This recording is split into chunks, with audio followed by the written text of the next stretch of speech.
Mais d'abord, l'édito international sur Europe 1. Bonjour Vincent Hervouette. Bonjour Dimitri. Alors Vincent, le Rwanda célèbre le 30e anniversaire du génocide des Tutsis et des Hutus modérés. Le président rwandais Paul Kagame dénonce la communauté internationale qui, je le cite, a laissé tomber les Rwandais en 1994 par mépris ou par lâcheté. Alors objectivement, il a raison. 800 000 Rwandais sont tombés, au sens propre, fauchés par les balles et les machettes. Le monde regardait ailleurs et ne voulait pas s'en mêler. Mais Paul Kagame est mal placé pour faire ce constat amer. Il accueille pour les cérémonies son protecteur Bill Clinton quand il était à la Maison-Blanche. Celui-ci s'est obstinément refusé à toute intervention au Rwanda.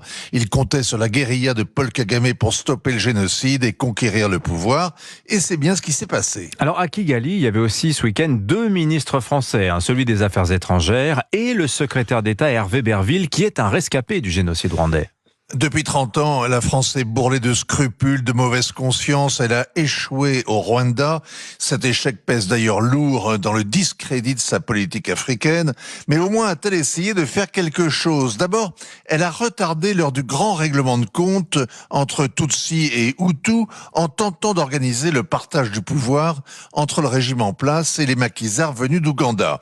Le 7 octobre, quand un missile Exocet livré à l'armée ougandaise et tiré par on ne sait toujours pas qui, a abattu l'avion du président rwandais et pulvérisé ses accords d'Arusha, la chasse à l'homme a commencé. La France a alors tenté en vain de réveiller le Conseil de sécurité, de secouer l'apathie des Américains, de mobiliser l'Europe et l'Afrique.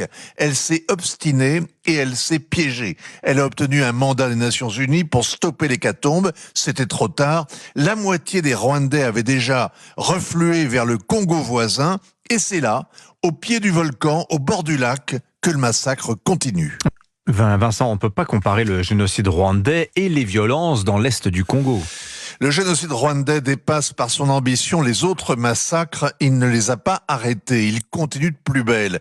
Et comme le dit si bien Paul Kagame, le monde laisse tomber. Il y a au Kivu des casques bleus, une force d'Afrique de l'Est, une autre d'Afrique australe, en plus des mercenaires venus d'un peu partout.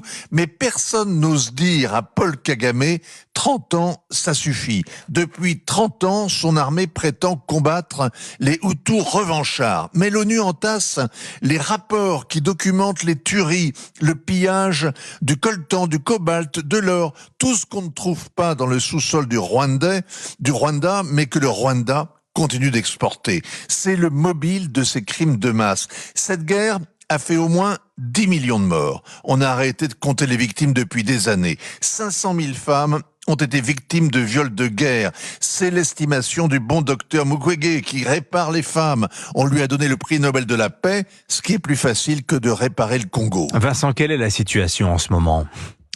La guérilla du M23, appuyée par 2000 soldats rwandais, assiège Goma, la capitale régionale. Ils sont bien équipés. Ils ont même abattu un drone d'observation des Nations Unies avec un missile solaire, c'est dire.